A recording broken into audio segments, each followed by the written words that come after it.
चलिए, hello viewers. सबसे पहले हम आज का जो हमारा एजेंडा है, आज हम जो सी में सीखने वाले हैं वो हम ये सीखेंगे कि हम सी में पहला प्रोग्राम कैसे बनाएंगे। सी का पहला प्रोग्राम हम कैसे बनाएंगे, ये आज हमारा एजेंडा है। राइट। हमको क्या करना है, बेसिकली एक सॉफ्टवेयर को डाउनलोड करना है। कहाँ से? गूगल से। गूगल पे जाके हम लिख देंगे टर्बो सी फ्री डाउनलोड, तो सॉफ्टवेयर डाउनलोड हो जाएगा। उसके बाद उसको नेक्स्ट नेक्स्ट करके उसको सॉफ्टवेयर को इंस्टॉल करना है। मोस्ट प्रोबेबली आप लोगों ने सबने किया होगा, अगर नहीं किया होगा तो हम एक सेशन रखेंगे किसी फालतू दिन, उसके अंदर हम ये समझेंगे कि टर्बोसी को कैसे डाउनलोड करते हैं गूगल से, मतलब कि बोरलैंड की साइट से, और उसको कैसे इंस्टॉल करते हैं। अच्छा, इस सॉफ्टवेयर की जरूरत क्या पड़ रही है? एक्चुअल में क्या होता है कि सी के प्रोग्राम को अगर बनाना है, जैसे हम कोई टैक्स लिखते कहीं पर भी, तो वो टेक्स्ट लिख के उसके फॉन्ट को बड़ा करना, छोटा करना, ये सब चीजें हम कर सकते हैं। तो जहां पर भी ऐसा करते हैं उसको बोलते हैं एडिटर। जैसे MS वर्ड, नोटपैड, वर्डपैड होते कि नहीं होते, उस तरह से। तो बेसिकली हमारे पास जो सी का एडिटर है, जो सी की कंपनी ने बनाया है, मतलब आपको पहले से बने बनाए सॉफ्टवेयर इसमें इनबिल्ड है, प्रोग्राम इसमें इनबिल्ड है, जो मेरे प्रोग्राम को हेल्प करते हैं डेवलप करने के लिए। मतलब मोस्ट फ्रेंडली एनवायरनमेंट है। ठीक है। अब जैसे एंड्रॉइड के मोबाइल पहले भी आते थे, बिल्कुल सिंपल आते थे, छोटे आते थे, पर बहुत तकलीफदायक थे, उसमें बहुत मेहनत लगती थी। पर आजकल जो मोबाइल आए हैं वो बहुत ज़्यादा यूज़र फ्रेंडली है। इसी तरीके से जो एडिटर आए हैं, अब इसको मैं नोटपैड पे भी बना सकता हूँ प्रोग्राम को, पर टर्बोसी जो बना ना, एक इंटरैक्टिव एनवायरनमेंट है, आपको इसमें पढ़ने में मजा आता है। ठीक है, ब्लू स्क्रीन दिख रहा है आपको।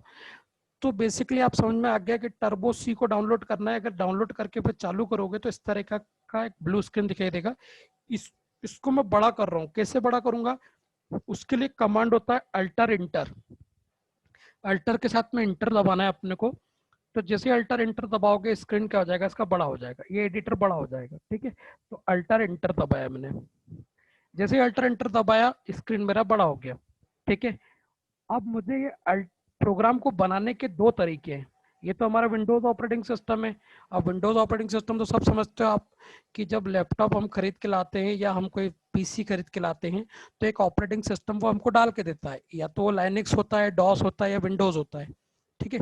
या मैक होगा, कोई कोई ना कोई ऑपरेटिंग सिस्टम होगा। अब ये जो सारे ऑपरेटिंग सिस्टम है, इसमें सी का प्रोग्राम तो बनाना ही होगा आपको। ठीक है। तो सबसे ज्यादा पॉपुलर जो होता है विंडोज ऑपरेटिंग सिस्टम होता है, इसलिए आज हम विंडोज पे सीखेंगे। कभी आपको बहुत ज्यादा डिमांड रही है आपकी, तो हम लोग क्या सीखेंगे, हम उसको लाइनिक्स पे भी बनाना सीखेंगे। पर आज के दिन हमारा एजेंडा जो है, विंडोज ऑपरेटिंग सिस्टम में टर्बो सी का यूज करके हम एक प्रोग्राम, हेलो मैसेज या कोई भी मैसेज कैसे प्रिंट कराते हैं, ये हमारा आज का एजेंडा है। बात समझ में आई? अच्छा, आपकी स्क्रीन पे ये जो टर्बो सी दिख रहा है, ये जो सॉफ्टवेयर दिख रहा है, जिसको आप डाउनलोड करोगे गूगल से और इंस्टॉल करने के बाद ये दिखेगा आपको। तो बेसिकली ये जो ब्लिंक कर रहा है, ये क्या है? ये जो ब्लिंक कर रहा है क्या है? ये जो लुक जुक हो रहा है ये आपके सामने, ये क्या है? कर्सर है। क्या है ये? कर्सर। इसको मैं होम दबाऊंगा ना कीबोर्ड पे, तो ये आगे आ जाएगा। बात समझ में आई? क्या ये कर्सर है? क्लियर है? तो यहाँ पर जो सामने ऊपर ऊपर दिख रहे हैं आपको, ये सारे क्या है? मेनूज हैं। क्या है ये MS वर्ड में भी होते हैं, एक्सेल में भी होते हैं, पावर पॉइंट में भी होते हैं, हर एडिटर में होते हैं। होते कि नहीं होते हैं? पर इसमें जो फर्स्ट वाला जो लेटर दिख रहा है आपको, फर्स्ट वाला रेड कलर का, ये सारी क्या है? इसकी हॉट कीज है। और ये किसके थ्रू होती है? ये किसके थ्रू? हम इसको, इसके लिए एक शॉर्टकट होता है इसके, मतलब इसको अगर मुझे ओपन करना है तो अल्टर का यूज करूंगा। मैंने क्या करा? अल्टर F, तो फाइल खुल गया। क्या यूज करा मैंने? Alter F। ऐसे अल्टर E। ऐसे अगर मुझे कंपाइल करना है तो अल्टर C। ऐसे मुझे रन करना है तो अल्टर R। अभी प्रोग्राम शुरू करने से पहले आपको कंपाइल और रन करना आ गया। मुझे तीन चीजें सीखनी प्रोग्राम में, प्रोग्राम को बनाने के बाद सेव करना, कंपाइल करना और रन करना। क्लियर है आप लोगों को? सेव करना, कंपाइल करना और रन करना, चलो समझेंगे। पर हमको अभी समझ में आया कि ये जो मेनूज हैं, इसके फर्स्ट लेटर जो होता है वो क्या होता है? हॉट कीज होती हैं। और उनके थ्रू मैं क्या करता हूँ, अपने सारे, जैसे आप होटल में जाते हो तो मेनूज होते हैं ना, ये खाओगे, ये खाओगे, ये खाओगे, उस तरीके से मेनूज आपको टर्बो सी ने दिए हुए हैं। आपको क्या चूज करना है आपकी मर्जी है। राइट। तो सपोज मैंने सबसे पहले एक इंस्ट्रक्शन लिखा, लास्ट लेक्चर में हमने सीखा था कंपाइलर क्या होता है, प्रोग्राम क्या होता है। सबसे पहले मैं अगर बात करूँ तो प्रोग्राम क्या होता है। प्रोग्राम क्या होता है, एक सेट ऑफ इंस्ट्रक्शंस होते हैं, सेट ऑफ इंस्ट्रक्शन जो प्रॉपरली सीक्वेंस में लिखे होते हैं, सेट ऑफ इंस्ट्रक्शन जिसको अपन स्टेटमेंट भी बोलते हैं, ठीक है। और ये इंस्ट्रक्शन किसी भी लैंग्वेज में लिखे जा सकते हैं। अगर वो रिटर्न फॉर्मेट में है, मशीन के लिए लिखे गए हैं, तो वो प्रोग्रामिंग लैंग्वेज होगी, जैसे सी सीख रहे हैं अपन, और जैसे सी प्लस प्लस है, जैसे जावा है, जैसे PHP है, जैसे पाइथन है, उसी तरीके से हम एक लैंग्वेज सीख रहे हैं जिसका नाम क्या है, सी। तो उसको कैसे कैसे हम लिखते हैं वो देखिए। लिखने का तरीका होता है हर लैंग्वेज का, इसका भी तरीका है, वही तरीका हमको सीखना है, बाकी तो सब लॉजिक है। तो मैंने यहाँ पे लिख दिया क्या, एक सिंबल का यूज करा जिसको हम बोलते हैं प्री प्रोसेसर सिंबल।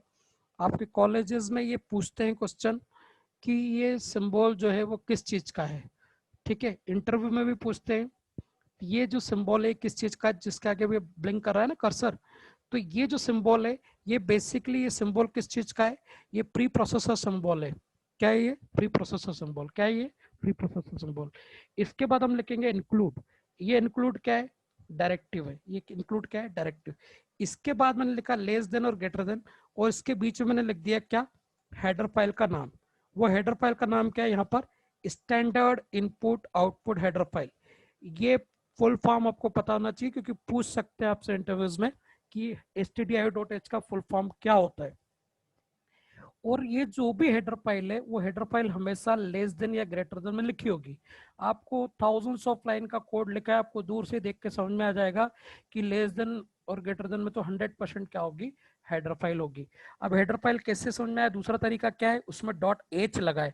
जैसे .c से समझ में आया कि सी का है, .java से समझ में आता है जावा की फाइल है, .pdf से समझ में आता है कि पीडीएफ फाइल है, या .docx से समझ में आता है कि MS वर्ड की फाइल है, txt से समझ में आता है टेक्स्ट फाइल है, exe से समझ में आता है ये एक सी फाइल है। उसी तरीके से .h से समझ में आता है क्या है, ये हेडर फाइल। क्लियर हो गया क्या, लिखने का तरीका है ये, ठीक है। अब उर्दू लेफ्ट, राइट से लेफ्ट क्यों लिखी जाती है, इसका कोई रीजन है क्या, लिखी जाती है बस, ठीक है। क्लियर है।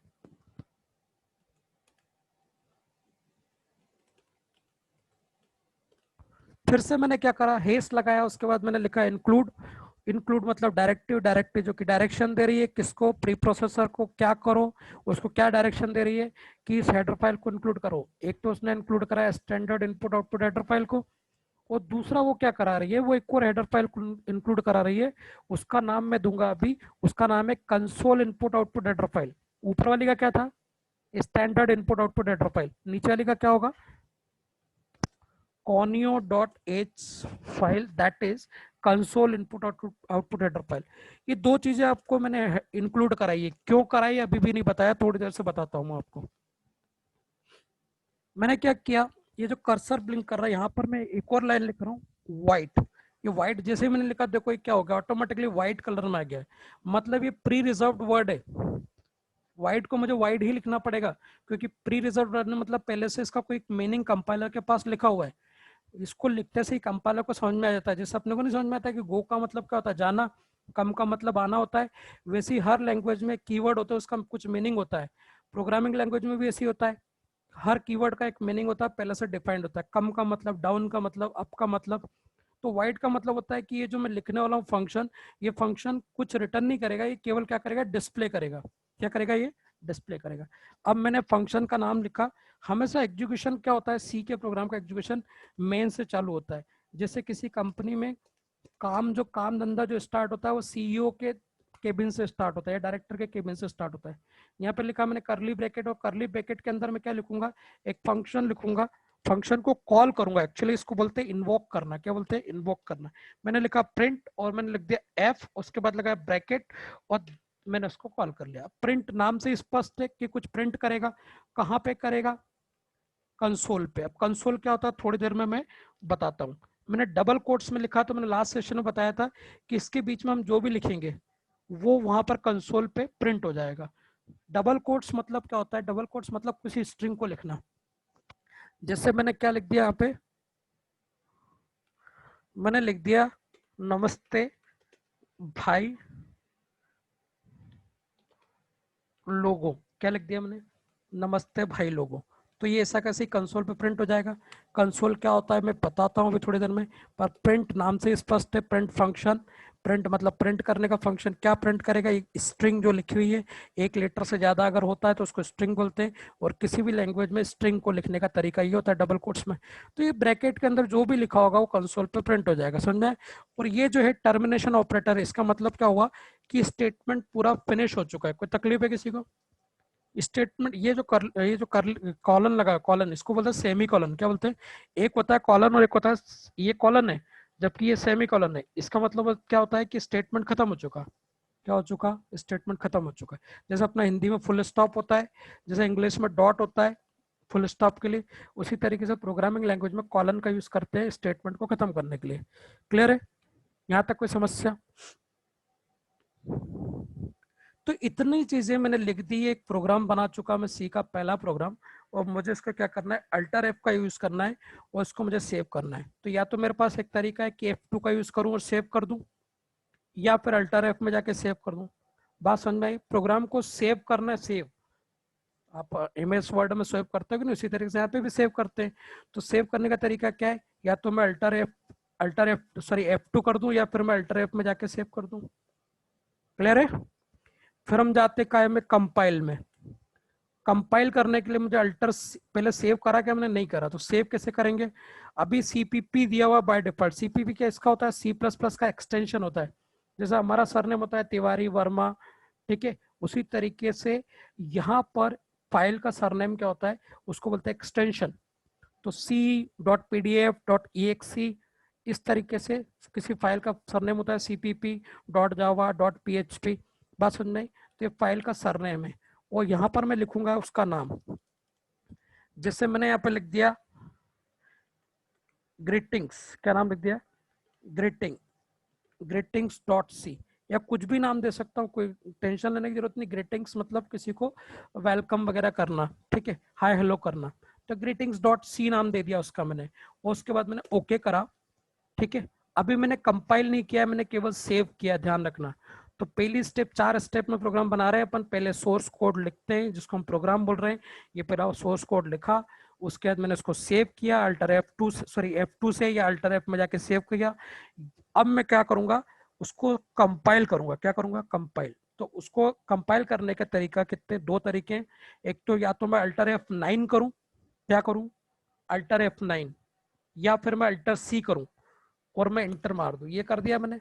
अभी एरर क्या आ रही, इंक्लूड की स्पेलिंग गलत लिख दी है मैंने। तो इंक्लूड की स्पेलिंग क्या होती है?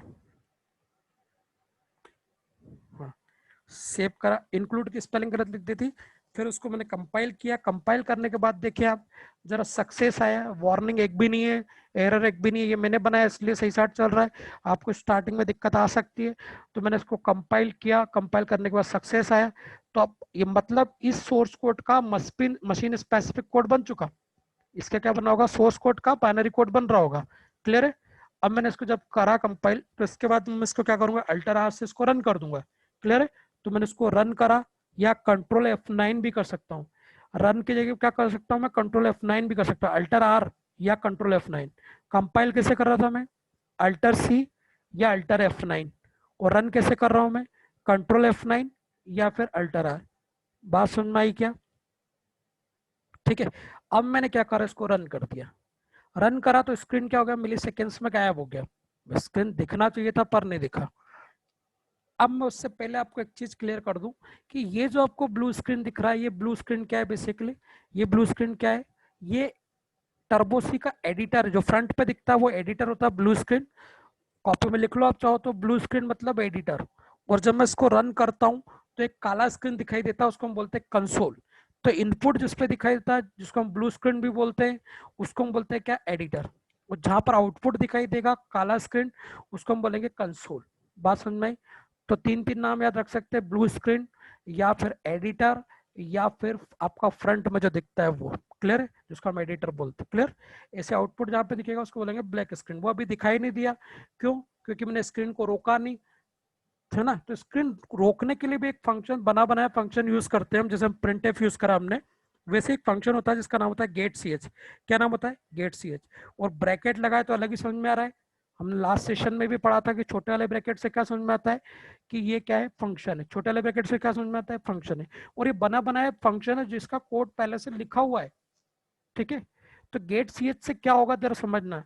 अभी ये जो प्रिंट है केवल आउटपुट के लिए था, स्टैंडर्ड आउटपुट को प्रिंट कराने के लिए। इसी तरीके से गेट सी एच क्या होगा, स्क्रीन को रोकने के लिए होगा। तो अब मैं कंपाइल करूं और अगर मैं अब रन करूं तो मुझे क्या होगा, आउटपुट मेरा दिख जाएगा। पर मुझे जो आउटपुट दिखा वो कितनी बार दिखा, 3 बार दिखा, क्योंकि 2 बार पिछली बार भी चला था पर मेरा स्क्रीन रुका नहीं था। स्क्रीन अब रुका है मेरा, तो वो सारे आउटपुट भी लास्ट वाले दिखा रहा है और साथ में ये वाला आउटपुट दिखा रहा है। चलो फिर से देखते हैं, फिर से रन करूंगा तो फिर से चौथी बार ऐसे फिर से रन करूंगा तो पुराने आउटपुट सारे दिखते जाएंगे। तो क्या करूं ऐसा कि मेरे पुराने आउटपुट नहीं दिखे, तो उसके लिए मैं एक फंक्शन यूज करूंगा जिसका नाम है CLR SCR। इसका फुल फॉर्म होता है क्लियर स्क्रीन। पूरा पूरा नहीं लिखते, अगर हम पूरे पूरे नाम लिखने लगाएंगे तो पागल हो जाएंगे। तो हम क्या लिखते हैं यहाँ पे CLR SCR, उसके साथ में ब्रैकेट लगाए, मतलब ये भी फंक्शन है। ये कॉलन मतलब, ये सेमी कॉलन मतलब क्या, टर्मिनेट हो गया, ये स्टेटमेंट खत्म हो गया। तो पहला स्टेटमेंट लिखा है स्क्रीन क्लियर करो, दूसरा स्टेटमेंट लिखा है मतलब पुराने कोई भी आउटपुट हो तो वो स्क्रीन को क्लियर कर दो, और दूसरा क्या लिखा है कि प्रिंट करो, नमस्ते भाई लोगों प्रिंट होना चाहिए। थर्ड चीज क्या लिखी हुई है, गेट सी एच, क्या लिखा हुआ है गेट सी एच। इससे क्या होगा, स्क्रीन रुक जाएगा। क्लियर है, ये दोनों चीजें समझ में आई। अब मैं चलाऊं वापिस, कंट्रोल सी करा, अल्टर सी करा, अल्टर आर करा, देखो मेरा स्क्रीन आ गया, एक ही बार दिख रहा है, मतलब क्लियर CLR SCR ने क्या कर दिया, स्क्रीन को क्लियर कर दिया। कोई समस्या? ये जो काला स्क्रीन है इसको हम बोलते हैं क्या, कंसोल। और ये जो ब्लू स्क्रीन है इसको क्या बोलते हैं हम, इनपुट की जगह इसको हम बोलते हैं, इसको हम बोलते हैं एडिटर। क्या बोलते हैं, टर्बोसी का एडिटर। इसको क्या बोलते हैं, सॉरी, इसको क्या बोलते हैं हम, इसको हम क्या बोलते हैं, ब्लैक स्क्रीन को कंसोल। क्या बोलते हैं, कंसोल। तो कंसोल से रिलेटेड हमने 2 फंक्शन यूज करे अभी, एक तो CLR SCR यूज करा और एक गेट CH यूज करा। और स्टैंडर्ड आउटपुट से रिलेटेड हमने एक फंक्शन यूज करा है, कौन सा, printf। कौन सा यूज करा अभी तक, हम scanf यूज भी करेंगे पर अभी नहीं करा हमने, printf का यूज करा है। printf क्या है, स्टैंडर्ड आउटपुट के लिए। तो मेरे पास ये जो हेडर फाइल है ये हमने क्यों यूज करी थी, मैंने शुरुआत में बताया था कि बताऊंगा थोड़ी देर बाद। तो standard input output header file मैंने printf के लिए यूज करी। किसके लिए यूज करी, printf के लिए, स्टैंडर्ड आउटपुट के लिए। और ये वाली जो हेडर फाइल है conio.h, इसका यूज करा हमने CLR SCR और गेट CH के लिए। किसके लिए यूज करा है, क्योंकि इन दोनों फंक्शन के लिए, ये दोनों कंसोल से रिलेटेड है, कंसोल क्लियर करना और कंसोल को रोक के रखना, कौन से, CLR SCR और गेट CH। ये जो दोनों फंक्शन है ये किसके अंदर लिखे हुए हैं, conio.h के अंदर, जिसका फुल फॉर्म होता है कंसोल इनपुट आउटपुट। जबकि printf जो फंक्शन है उस वो किसमें, उसकी डिक्लेरेशन किसमें, standard input output header file में। तो ये वाली हेडर फाइल हमने इसलिए इंक्लूड कराई। क्लियर हो गया सब कुछ, पक्का? तो ओपन क्या करेंगे, इसको एक बार और रन करके देखते हैं, आखिरी बार कंपाइल किया मैंने और मैंने इसको रन कर दिया, देखो आउटपुट आ गया, नमस्ते भाई लोगों। बात समझ में आई? तो ये हमारा पहला प्रोग्राम है जो हमने आज सीखा। तो इस प्रोग्राम को सीखने में मुझे नहीं लगता कोई दिक्कत आएगी आपको, लेकिन फिर भी कोई दिक्कत आ रही हो, कोई भी प्रॉब्लम आ रही हो तो आप मुझे बताएं, तो मैं उसको आपको रिस्पॉन्स दूंगा। या फिर आप मुझे नेक्स्ट सेशन में इसको फिर से थोड़ा सा रिकेप कराएंगे, फिर आगे बढ़ेंगे। ठीक है, फर्स्ट सेशन, कुछ शुरुआत के सेशन हमको स्लो चलना होता है, क्योंकि उसके दौरान आपके जो होते हैं वो बेसिक्स बनते हैं, कंसेप्ट बनते हैं, आपका बेस बनता है। शुरुआत में आपका कॉन्फिडेंस बिल्ड हो जाता है, उसके बाद हम आपकी स्पीड भी बढ़ा देते हैं। पर अभी शुरुआत में हम थोड़ा सा स्लो चलेंगे ताकि आप चीज़ों में इंटरेस्ट लें। एक बार आपको चीज़ें समझ में आती हैं तो आपको उसमें इंटरेस्ट आता है। ठीक है, और अगर आपको समझ में आ गया तो आपको इंटरेस्ट आएगा तो आप मेहनत करेंगे। क्लियर है? चलिए आज यहीं पर अब क्या करते हैं, सेशन को अपन वाइंड अप करते हैं, फिर मिलते हैं नेक्स्ट सेशन में। ठीक है, फिर मैं चीज़ों को, नई नई चीज़ें आपको सिखाऊंगा। ठीक है, चलिए, थैंक यू।